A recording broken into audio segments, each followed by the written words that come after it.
The car door slammed shut with a finality that Ruth would later recognize as fate clicking into place. Her chest heaved as she pressed herself against the leather seat, hands trembling so violently she had to clasp them together. Through the tinted windows, she could still see them.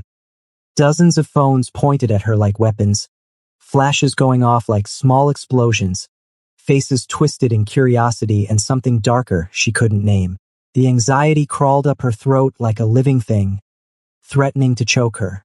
This was supposed to be fun. Just a simple afternoon party. The kind where you laugh too loud and dance without caring who's watching. But somewhere between walking through those doors and trying to grab a drink, everything had shifted. The stares had started immediately, they always did. But today they'd felt different. Heavier. More invasive. Someone had whispered AI eyes and laughed. Another had straight up blocked her path to take a selfie without asking. The crowd had pressed closer and closer until the room felt like it was shrinking, until she couldn't breathe, until running felt like the only option. So she'd run. Straight out the venue doors and into the first car she'd seen with its door unlocked. Taxi.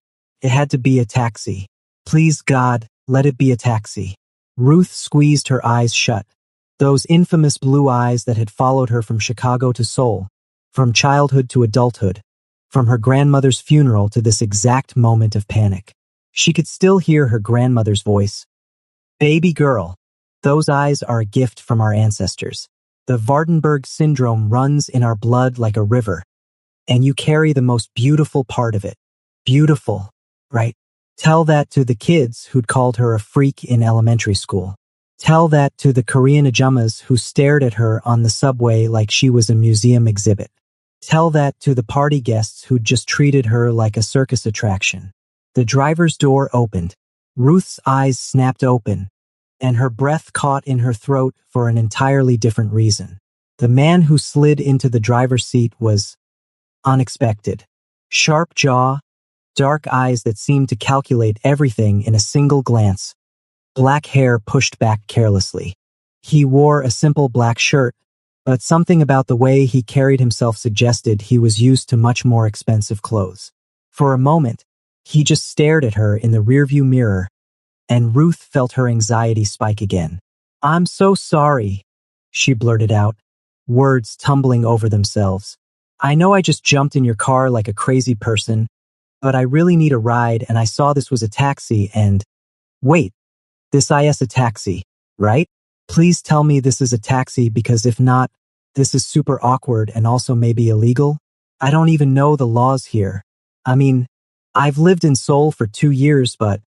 It's a taxi, he said, his voice smooth and slightly amused. Korean accent, but his English was flawless. Where do you need to go? Relief flooded through her so intensely she almost laughed. Oh, thank God. Okay. Itaewon? The apartment complex near the Hamilton Hotel? Do you know it? He nodded, starting the engine with a quiet purr that seemed too refined for a taxi. But Ruth was too grateful to question it. As they pulled away from the curb, Ruth caught a glimpse of confused party guests spilling out onto the street, phones still in hand. She sank lower in her seat. Bad party? The driver asked, navigating through Seoul's afternoon traffic with practiced ease. The worst? Ruth groaned, finally allowing herself to relax slightly. I mean, it started okay. There was good music and these little sandwich things that were amazing. But then people just… God, why am I telling you this? You probably don't want to hear about my disaster of a social life. I've got time, he said, and something in his tone made her believe he actually meant it. Maybe it was the adrenaline crash. Maybe it was the fact that he was a stranger she'd never see again. Maybe it was just that she was so tired of holding everything in. But Ruth started talking. It's the eyes, she said, gesturing at her face. I have Vardenberg syndrome. It's this genetic condition that affects pigmentation. Most people just get the white forelock of hair or different colored eyes, but I got the whole package. Blue eyes, dark skin, and apparently an invitation for everyone to stare at me like I'm not a real person. She watched his eyes flick to the rearview mirror, studying her reflection. But unlike the hungry stares at the party, his gaze felt curious, assessing, not cruel. In Chicago, people were used to diversity, she continued, the words flowing faster now. I was just Ruth, you know? Funny Ruth who brought homemade cookies to work. Ruth who cried during sad commercials. Ruth who accidentally adopted 3 stray cats because she couldn't say no. But here, I love soul. I really do. But sometimes I feel like I'm on display every single day. And today I couldn't take it anymore. So you ran, he said simply. So I ran, she confirmed, laughing a little at how ridiculous it sounded. Straight into a stranger's car. Which, now that I think about it, is probably not the smartest survival strategy. Probably not, he agreed, and she could hear the smile in his voice. But brave. Ruth blinked. Brave. Running takes courage too, knowing when to leave, when to protect yourself. He took a turn smoothly, and Ruth noticed his hands on the wheel, strong, controlled, with a silver ring on his right index finger that caught the light. Most people just endure. Something about that observation settled warm in her chest. Yeah, well, I'm trying to do less enduring and more living. Life's too short to spend it being someone else's entertainment. You know? They fell into an easy conversation after that. He asked about her work. She taught English at a private academy and did freelance translation on the side. She asked about he gave vague answers about business and investments. But he was so good at turning questions back to her that she barely noticed. Ruth found herself telling him about her favorite spots in Seoul. The tiny bookshop in Anguk that sold English novels, the Han River at sunset, the pojamika that made the best tteokbokki she'd ever tasted. He listened like every word mattered, occasionally offering his own recommendations in return. There's a place in Gangnam, he said. Very quiet, very private. They make this French-Korean fusion dessert that would change your life. Is that a professional opinion? Ruth teased. I take my desserts very seriously. She laughed. Really laughed. For the first time all day. I can respect that. I'm more of a savory person myself, but I'd try anything once. Brave, he said again, softer this time. The drive felt both too long and too short. Ruth couldn't remember the last time she'd talked to someone so easily, so naturally.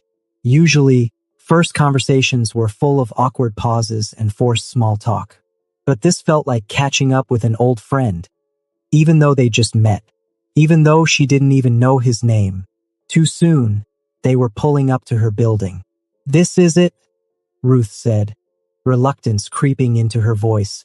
She reached for her purse, pulling out her wallet. What do I owe you? Nothing, he said immediately. What?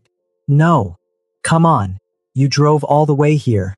Consider it a rescue fee. No charge for emergency evacuations. Ruth wanted to argue, but something in his tone told her he wouldn't budge. Instead, she smiled. The genuine smile that crinkled the corners of her unusual eyes. Thank you. Seriously, you kind of saved me today. Ruth, he said, and she realized with a start that she'd never told him her name. She must have mentioned it during her rambling. Those eyes of yours, they're not something to hide. Anyone who makes you feel otherwise isn't worth your time. Her breath caught. She wanted to ask his name, wanted to say something meaningful in return, but all she managed was another quiet thank you before she stepped out of the car. As she walked toward her building, she turned back once. He was still there, watching her through the window with an expression she couldn't quite read. She waved. He didn't wave back, but she thought she saw him smile before the car pulled away. Ruth stood on the sidewalk for a long moment, her heart still racing but no longer from anxiety. Something had shifted. The world felt a little less heavy than it had an hour ago. She didn't know his name, didn't know if she'd ever see him again.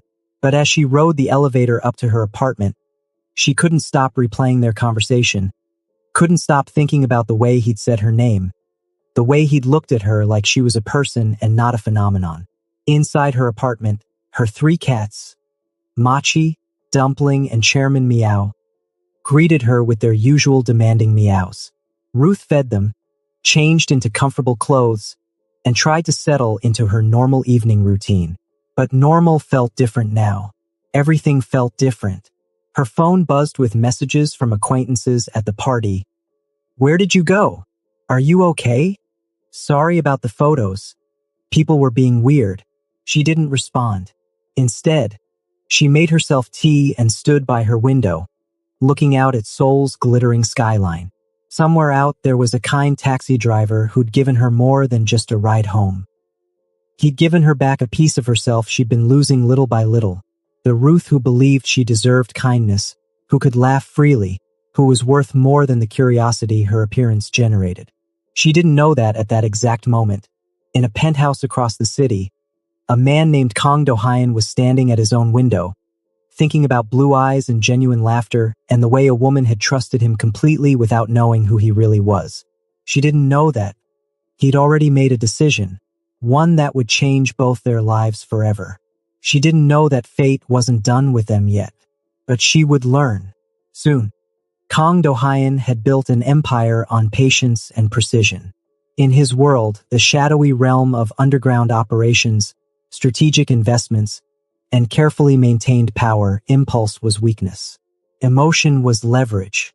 And yet, 3 days after dropping off a woman with impossible blue eyes, he found himself doing something completely irrational. He was trying to find her again. "You're joking," Min-jae said, staring at his boss with undisguised shock. Min-jae had been Do-hyun's right hand for 7 years, had seen him negotiate with politicians and eliminate threats without blinking. But he'd never seen him like this. "You want me to locate a woman based on what? That she lives near the Hamilton Hotel and has 3 cats. And teaches English," Do-hyun added calmly, reviewing reports on his tablet without looking up. They were in his office, 30 floors above Seoul, all glass and steel and calculated intimidation. Translation work on the side. American. Chicago originally. "It shouldn't be difficult. Sir, with respect, this is insane. You don't chase women. Women chase you. You ignore them. It's your whole thing." Do-hyun finally looked up, and Min-jae immediately regretted his candor. Those dark eyes could cut through steel when they wanted to. "Find her," Do-hyun said quietly. "Today." Min-jae knew better than to argue further. "Yes, sir." The truth was, Do-hyun couldn't explain it himself.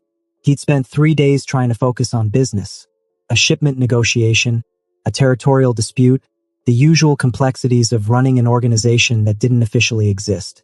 But his mind kept wandering back to that car ride, to the way Ruth had talked with her whole body, hands gesturing wildly as she described her cat's individual personalities, eyes lighting up when she mentioned her favorite bookshop. She'd been so unguarded, so genuinely herself. In Do-hyun's world, everyone wore masks. Everyone wanted something. Everyone calculated their words and measured their smiles. But Ruth had just been Ruth. Messy, honest, kind, funny. She'd looked at him like he was a person, not a weapon or a commodity or a threat. It had been intoxicating. More than that, something she'd said had lodged itself in his chest and wouldn't let go. Life's too short to spend it being someone else's entertainment. Do-hyun had spent his entire adult life being exactly that. Entertainment, fear, power, mystery. He'd built his reputation on being unknowable, untouchable. And in 5 minutes, a woman running from a party had made him wonder what it might feel like to just be known. By evening, Min-jae had found her.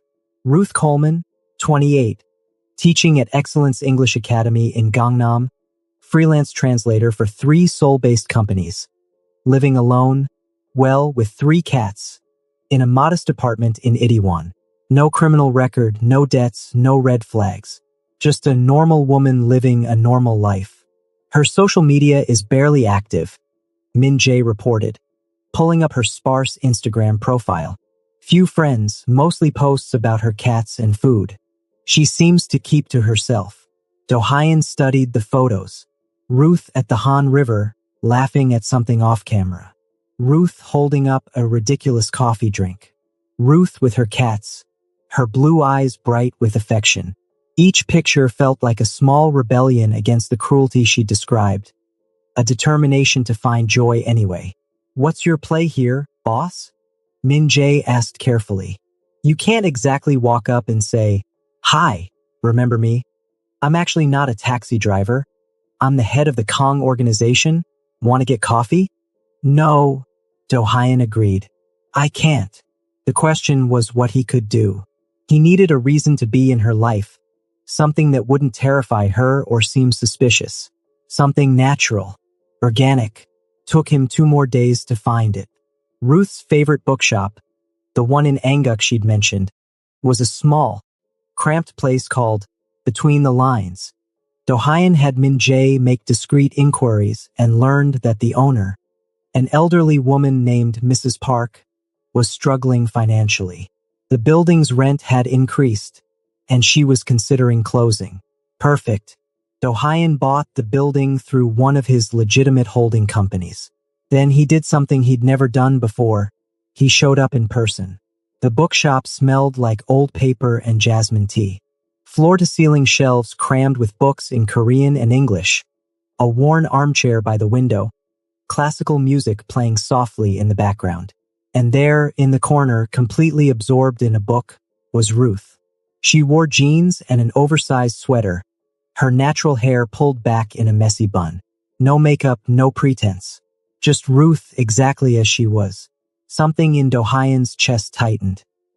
He approached the counter, where Mrs. Park was sorting through invoices with a worried expression. "Excuse me," he said in Korean. "I heard you might be closing." Mrs. Park looked up, startled. "Oh yes, unfortunately. The rent has become impossible and—" "Wait, do I know you?" "No, but I'd like to help. I've recently acquired this building, and I'd like to offer you a new lease. Same space, but at your previous rate." Mrs. Park's eyes went wide. "What? But why would you?" "I believe in supporting small businesses," Do-hyun said smoothly, "especially ones that serve the community. Consider it an investment in culture." "This is—" Mrs. Park pressed a hand to her heart. "This is a miracle. Thank you so much." Her exclamation was loud enough that Ruth looked up from her book. Their eyes met across the shop, and Do-hyun watched recognition dawn on her face. Surprise, confusion, then a brilliant smile that made his careful planning feel worth it. She stood up, nearly dropping her book. "Taxi driver?" "Ruth," he acknowledged, allowing himself a small smile. "Small world." She walked over, that natural enthusiasm evident in every step. "What are you doing here?" "Wait, you like books?" "Of course you like books. Everyone likes books. I mean, not everyone, but—" She stopped herself, laughing. "Sorry, I'm doing the rambling thing again, aren't I?" "I don't mind," he said honestly. "Mrs. Park, do you know this man?" Ruth asked. "He's the taxi driver who rescued me from that horrible party last week." "Taxi driver?" Mrs. Park looked confused, glancing between them. Do-hyun made a split-second decision. The lie was getting complicated, and Ruth deserved better than deception, even if he couldn't tell her everything. "Actually, that was a bit of a misunderstanding. I'm not a taxi driver. I was borrowing a friend's car that day. He drives for a taxi company. You seemed distressed, so I didn't correct you." Ruth's eyes widened. "Oh my God.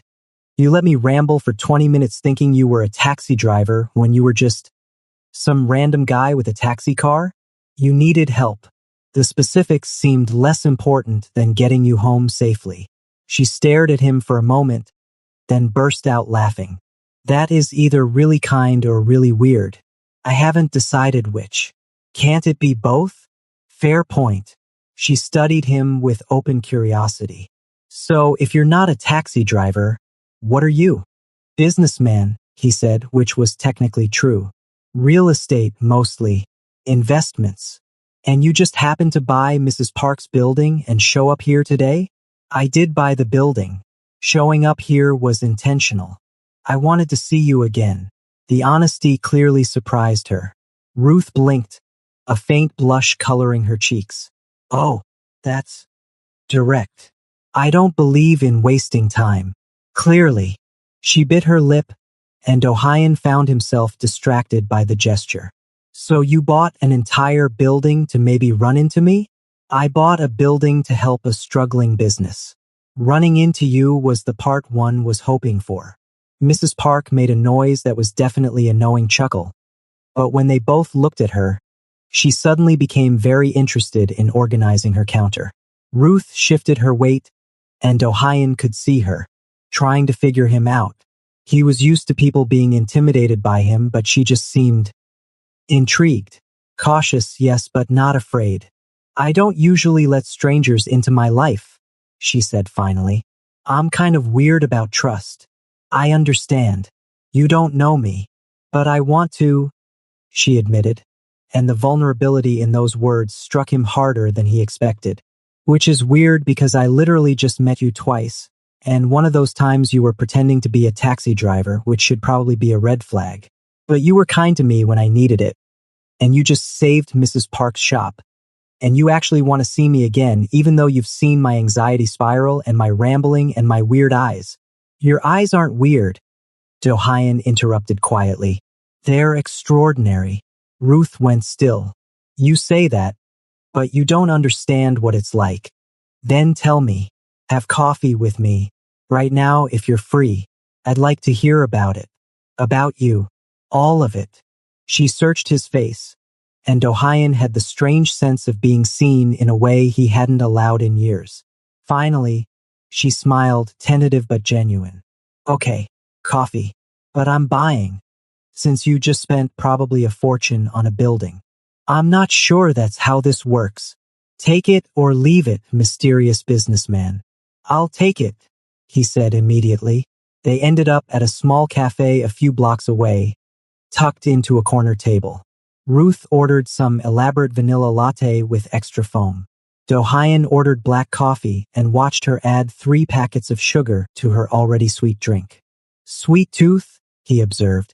Life's bitter enough, she said with a grin. Coffee doesn't need to be. And then she started talking, really talking, about growing up in Chicago, about her grandmother who'd raised her and taught her to be proud of her unique features, about the Vardenberg syndrome that ran through her family line like a thread of magic and difficulty intertwined. My grandmother had the white forelock, Ruth explained, running a hand through her own dark hair. No white streak, but she loved it. She used to say it was like having a piece of lightning in her hair. She made everything seem like magic, you know? The different colored eyes, the hearing difficulties some of us had. She turned it all into stories about ancestors who could see the future or hear spirits. She sounds wonderful, Ohayon said. She was. Ruth's smile turned sad. She died 3 years ago. That's actually why I came to Korea. I needed a change. Needed to figure out who I was without her.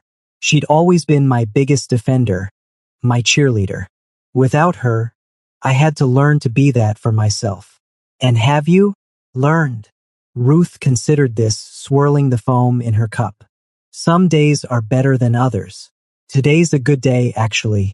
I ran into a mysterious non-taxi driver who seems genuinely interested in my life story. I am, Ohayon said. More than you know. They talked for 2 hours. Ruth told him about her cats, about her students, about the challenges of being a black woman in Korea, the stares, the touching of her hair without permission, the constant questions, but also the unexpected kindness, the ajumma who gave her free fruit at the market, the students who wrote her thank you notes. It's complicated, she said. I love it here, but I'm also exhausted by it. Some days I feel like I'm performing just by existing, you know? Like I can't just be a person going about my day. I have to be the black woman with blue eyes, the curiosity, the story everyone wants to hear. Ohayon understood that more than she knew, the constant performance, the inability to just exist without being watched, assessed, judged. But he couldn't tell her that, not yet. What makes you happy? He asked instead. When you're not performing, when you're just Ruth. What brings you joy? She thought about it, really thought about it. Small things, mostly.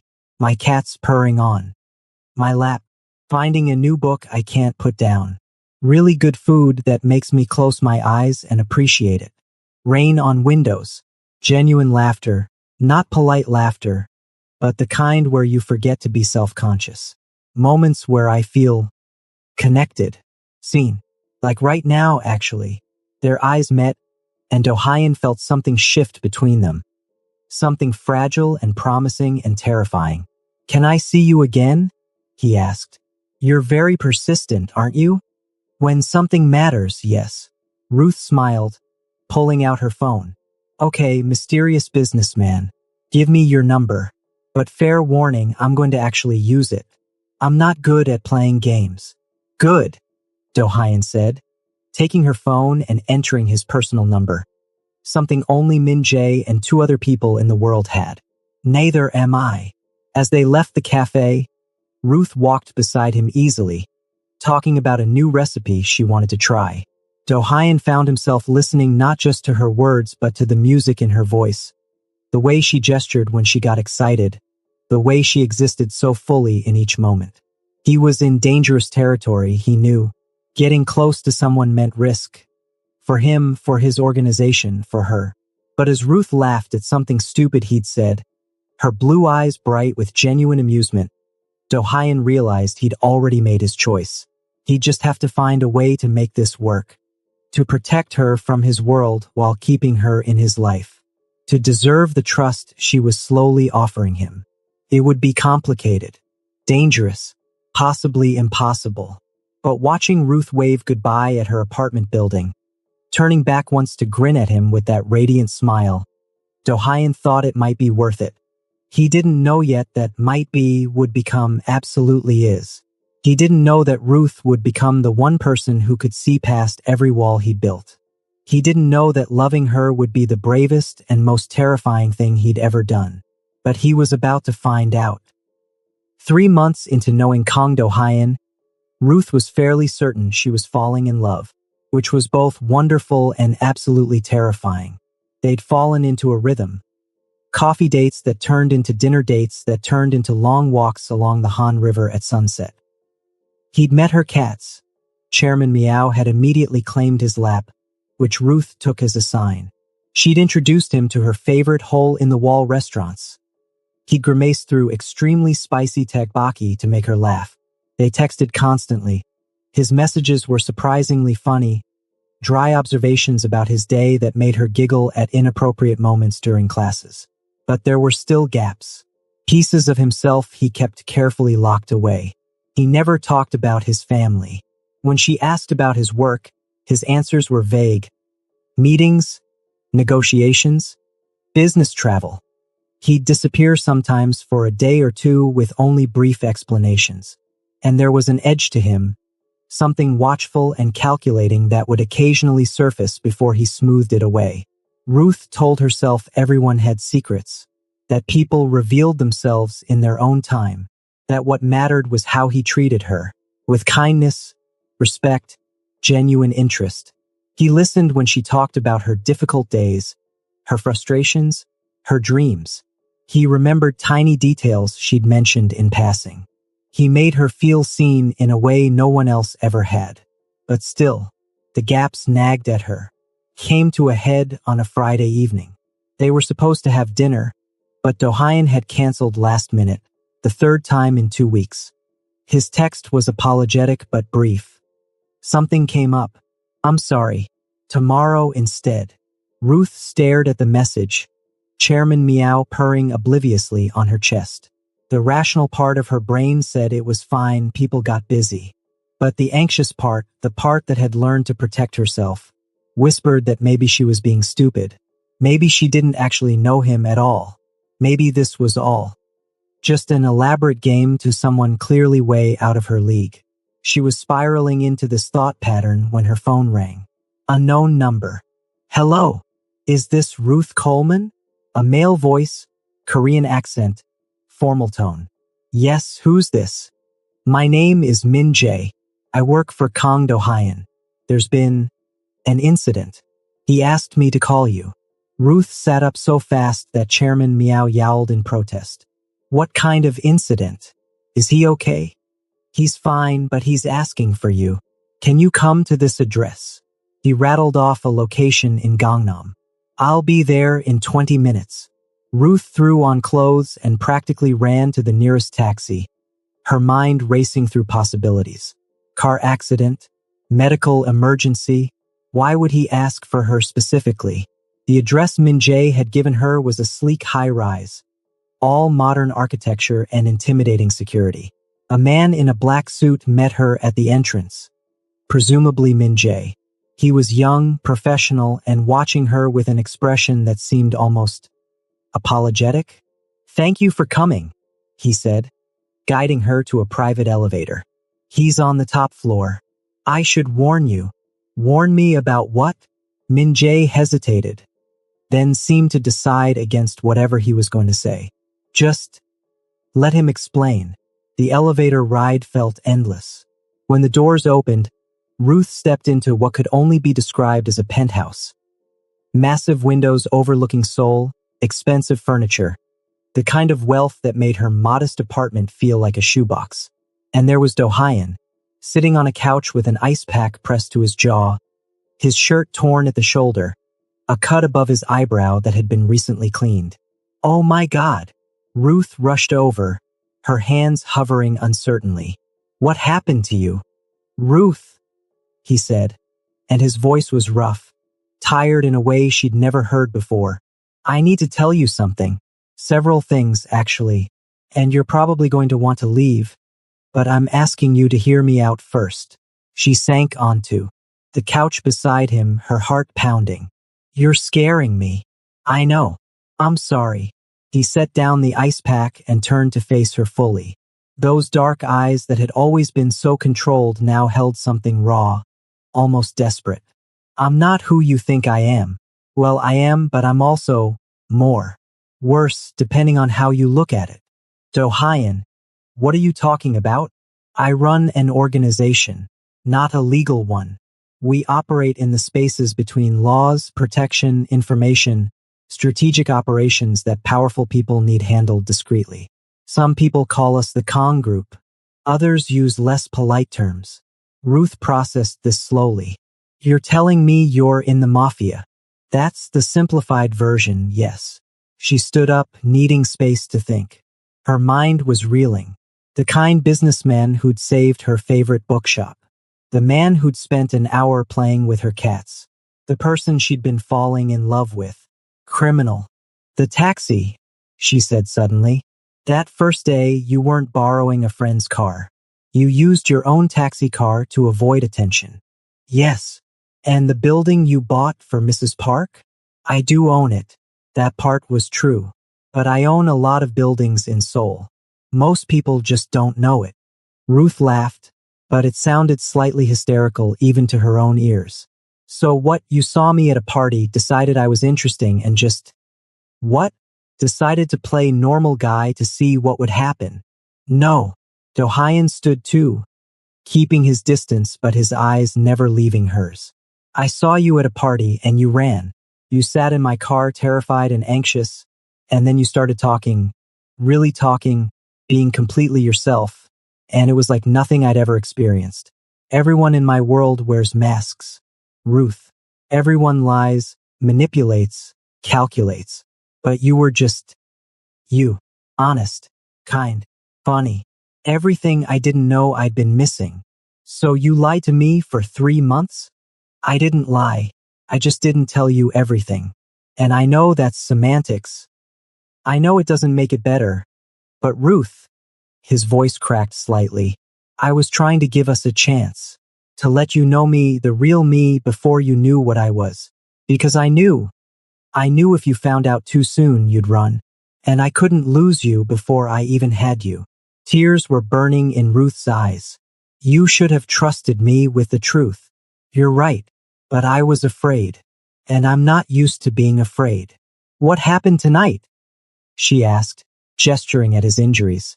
Why did you really cancel? Do Hyun's jaw tightened.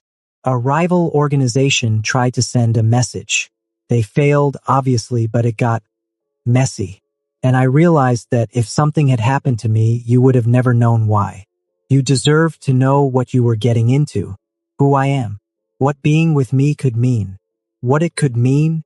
Ruth repeated. You mean danger. You mean becoming a target.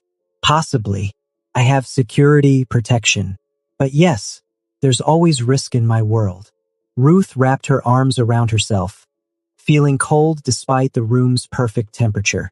I don't know what to do with this. I'm not asking you to decide right now. I'm just asking you not to leave yet. Please. She looked at him, really looked at him. The man she'd been falling for and this stranger who ran a criminal organization. Trying to reconcile the two, to understand how they could be the same person. Tell me everything, she said finally. No more gaps. If you want any chance of me staying, I need the whole truth.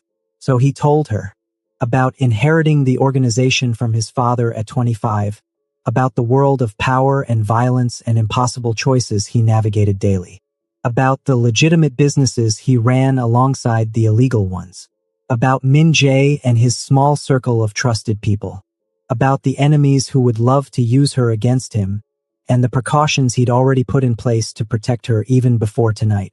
I don't kill indiscriminately, he said quietly. I don't deal in drugs or trafficking or anything that harms the vulnerable.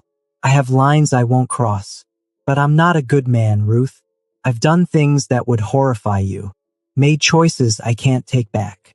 Are you trying to scare me away? I'm trying to be honest. Finally. Completely. Ruth sat down again, her mind spinning. This was insane.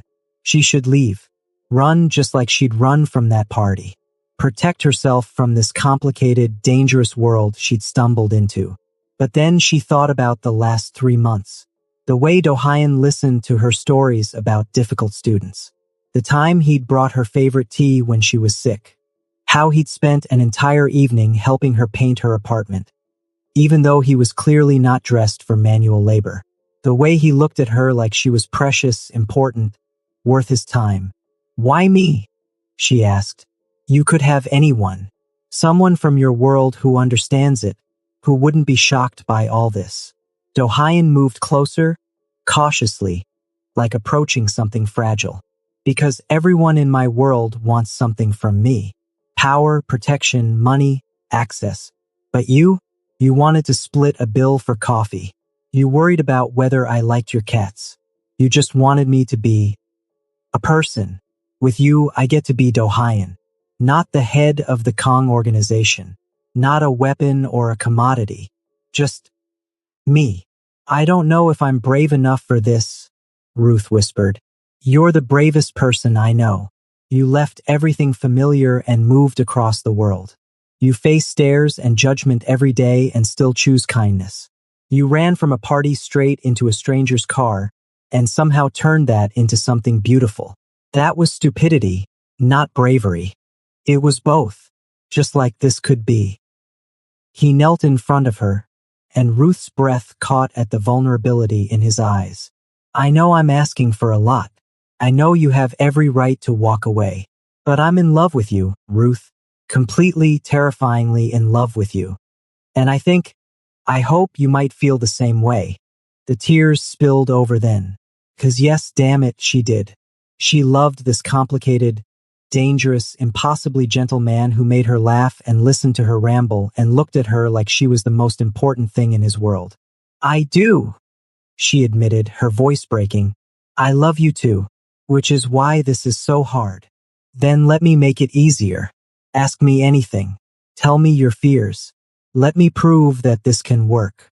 So Ruth asked about his daily life, about the violence, about what he actually did versus what his subordinates did.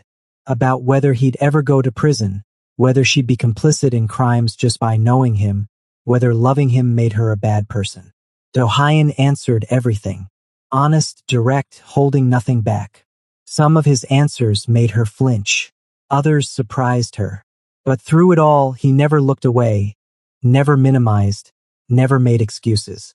I can't promise you a normal life, he said finally. I can't promise there won't be danger or complications or moments where my world intrudes on ours. But I can promise you honesty from now on. Protection. Everything I have, everything I am. And the choice, always the choice, to walk away if it becomes too much. I don't want normal, Ruth said, surprising herself. Normal hasn't exactly been working out for me anyway. But I need to understand something. In your world, are my eyes still going to be a spectacle? Am I going to be Kang Do-hyun's unusual girlfriend? Or can I just be Ruth? Do-hyun's expression hardened in a way that was honestly a little frightening. Anyone who disrespects you answers to me. You're not a spectacle or a curiosity. You're Ruth, brilliant, kind, stronger than you know. And anyone in my organization or outside of it who treats you as anything less will regret it. Despite everything, Ruth felt herself smile slightly. That's very sweet and also slightly terrifying. I contain multitudes. She laughed and somehow, that broke the tension. She reached out, gently touching the cut above his eyebrow. Does it hurt? Not anymore. They sat in silence for a moment. Ruth processing everything, Do-hyun waiting with a patience that must be costing him dearly. Finally, Ruth spoke. I need time, not to decide if I love you, I already know I do, but to figure out if I can actually do this. If I can be with someone whose life is so complicated. Take all the time you need. I'm not going anywhere. And while I'm figuring this out, I want you to tell me about your culture too, about being Korean, about the pressures you face, about what it's like living in your world. Because if we're going to be together, if we're going to try this, I want to understand all of you. Not just the parts you think I can handle. Something in Do-hyun's expression softened. I'd like that. And I want to learn more about yours too. About Vardenberg syndrome, about your grandmother's stories, about what it means to carry your heritage. Not just the challenges, but the magic of it. The way you see the world through those extraordinary eyes. Ruth felt her heart crack open a little more. You really mean that, don't you? Every word. She took a deep breath, then made a decision that was probably reckless and definitely brave. Okay, let's try. But we do this right. Complete honesty, no more secrets, and the minute it gets too dangerous or too complicated, we reevaluate. Deal? Deal? Do-hyun said immediately, relief flooding his features. Ruth leaned forward and kissed him, soft and gentle and full of promise. When they pulled apart, she noticed he was smiling in a way she'd never quite seen before. Unreserved, genuine, happy. What? She asked. Chairman Meow is going to be insufferable when he finds out you're staying.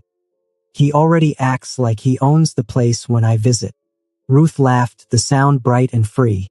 He's a cat. He thinks he owns everything. They spent the rest of the night talking, really talking. Do-hyun told her about growing up preparing to inherit an empire he'd never asked for, about the weight of responsibility and the isolation of power.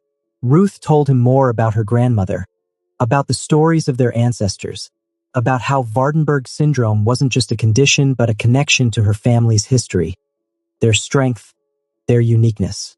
In our family, she explained, the blue eyes were called Heaven's Mark.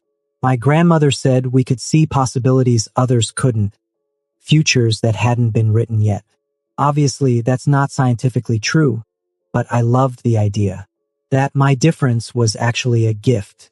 It is a gift, Do-hyun said seriously.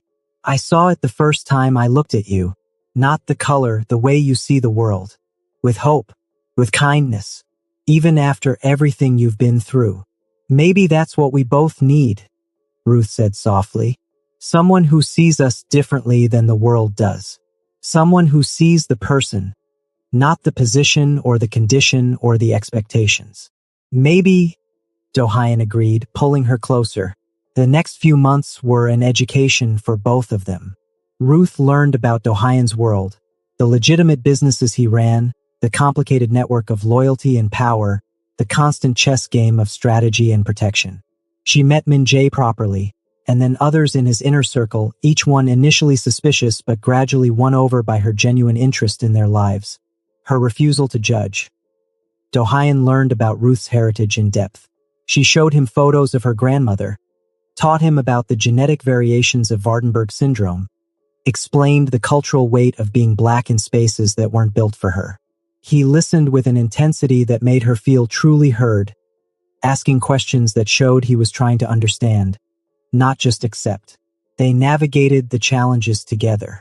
When someone in Do-hyun's organization made a thoughtless comment about Ruth's appearance, Do-hyun's response was swift and severe enough that it never happened again. When Ruth had a panic attack at a social event with Do-hyun's associates, too many stares, too many questions. He simply took her hand and left, making it clear that her comfort mattered more than any business connection. "You did that for me?" she asked later, still shaken. "I'll always choose you," he said simply. Every time.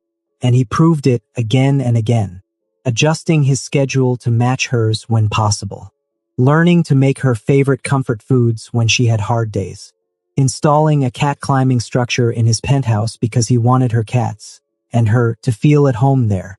Ruth proved her commitment too. She learned the necessary security protocols without complaint. She accepted the bodyguards that Do-hyun insisted on when she traveled alone. She met his world halfway, becoming someone his organization respected not out of fear but because she was genuinely impressive, smart, resourceful, unafraid to speak her mind even to dangerous people. "You know what's funny?" Ruth said one evening, curled up on Do-hyun's couch while Chairman Meow purred between them.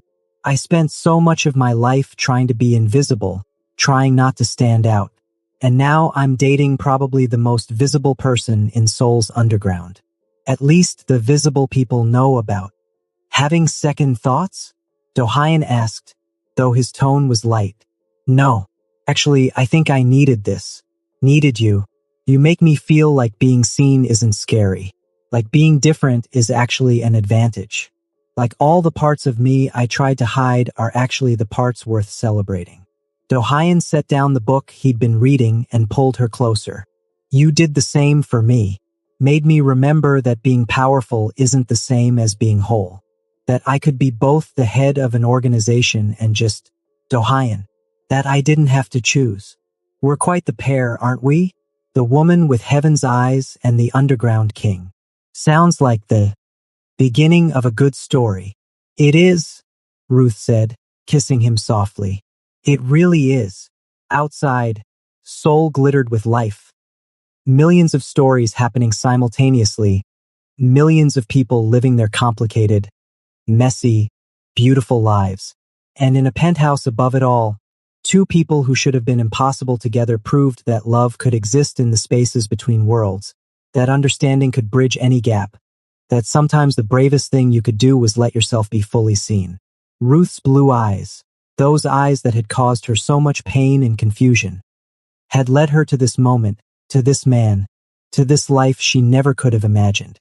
And Do-hyun's carefully constructed world had been transformed by a woman who'd run from a party and accidentally found exactly what she'd been searching for. They didn't have all the answers. The future was still uncertain, still complicated, still full of challenges they'd have to navigate together. But they had each other. They had honesty. They had love that was fierce and gentle, protective and freeing, complicated and simple all at once. And really, what more could anyone ask for? "Hey," Ruth said, looking up at Do-hyun with those extraordinary eyes. "I love you. Just thought you should know." "I love you too," he replied, and the words felt like a promise, a commitment, a choice they'd make every day for the rest of their lives. Chairman Meow meowed loudly, clearly demanding attention. They both laughed, and in that moment, everything felt exactly right.